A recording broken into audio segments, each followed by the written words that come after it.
Marie Gagnon, nouvelle, les négociations qui sont rompues entre Québec et le syndicat des ingénieurs de l'État. Oui, c'était confirmé par l'Association professionnelle des ingénieurs du gouvernement du Québec. Les négociations qui sont rompues, semble-t-il, depuis le 16 juillet dernier. Le gouvernement qui aurait quitté la table, selon le syndicat.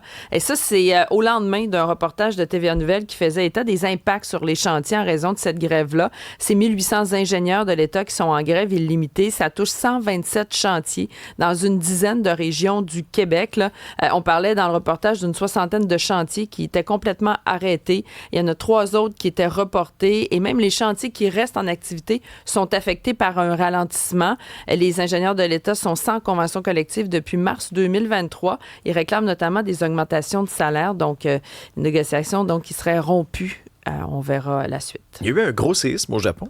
Oui, gros séisme au Japon de 7,1 dans le sud-ouest du Japon. Il y a une alerte au tsunami aussi qui a été émise. C'est sur l'île de Kyushu au cours des dernières heures. On parle d'au moins 50 personnes qui ont été blessées et hospitalisées. Il y a plusieurs bâtiments qui se sont effondrés, dont une douzaine de maisons. Il y a plusieurs personnes aussi qui sont piégées à l'intérieur des décombres d'un centre commercial, des routes, des ponts endommagés. Les autorités qui signalent aussi des pannes de courant, des incendies dans certaines zones et cette alerte au tsunami, justement, émise après la secousse.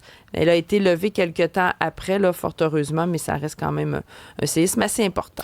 Bon, là, on est en plein milieu des vacances de la construction. Il y a beaucoup de gens quand même sur les routes qui se déplacent. Et tu vas nous raconter une histoire de dépassement qui tourne mal. Ça s'est produit sur l'autoroute 20. Sur l'autoroute 20 Ouest, hier après-midi, vers 17h30, à la hauteur de Saint-Michel de Bellechasse, c'est 2 véhicules, en fait, qui ont quitté la route après une collision. Bon, ce qu'on sait, selon les premières informations, c'est qu'il y a un des automobilistes, il y avait 2 personnes à bord de la voiture, aurait tenté d'effectuer un dépassement dans la voie de gauche. Il a perdu la maîtrise de son véhicule et a percuté la voiture qu'il s'apprêtait à dépasser.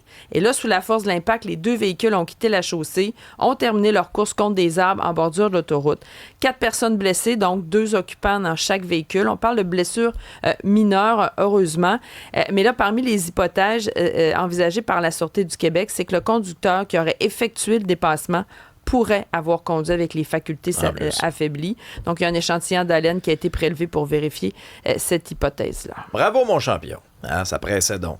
Ça pressait donc d'arriver, en plus. Souvent, on gagne quelques minutes à peine. Ça vaut même pas la peine. Ah oui. Ah oui. Ça, c'est quand on arrive, parce que dans ce cas-ci. À la météo, Isabelle, c'était très instable hier, beaucoup d'orages, des fortes précipitations. À quoi va ressembler notre mardi? C'est encore la même chose. Aujourd'hui, c'est difficile à prévoir, mais il y a des averses. Il y a des veilles d'orages violents pour Mont-Laurier. L'Abitibi, l'Outaouais pourrait y goûter aujourd'hui. Puis sous l'effet des orages, il y a certaines régions, Papineauville, entre autres, qui pourraient recevoir un 50 à 100 mm d'eau sur 2 jours. Donc, on surveille ça. C'est tout le monde. Tu sais, là, c'est la zone la plus touchée, l'Ouest, mais le Sud, le Centre, jusqu'à l'Est du Québec, risque d'orage et risque d'averse cet après-midi. Il y a juste la Gaspésie, même le Bas-Saint-Laurent n'est pas trop touché. Là, 40 % de probabilité d'averse. On s'excuse auprès de Gisèle qui est fâchée de son été. D'ailleurs, la Gaspésie est vraiment fâchée des prévisions cet été. Il semblerait que c'est le pire. Oui, c'est le pire été au Bas-Saint-Laurent. Elle, ça la fâche parce que. C'est pas la faute d'Isabelle. Gisèle, on va juste régler une affaire 2 secondes. Là. C'est pas Isabelle n'a rien à voir là-dedans. Là. C'est pas elle qui fait prévision. Elle contrôle pas les systèmes. Elle est fru quand on dit qu'il fait beau à Montréal, mais pas beau à Rimouski. Fait que je suis désolée, Gisèle, mais c'est pas beau chez vous. Un peu mieux qu'à Montréal.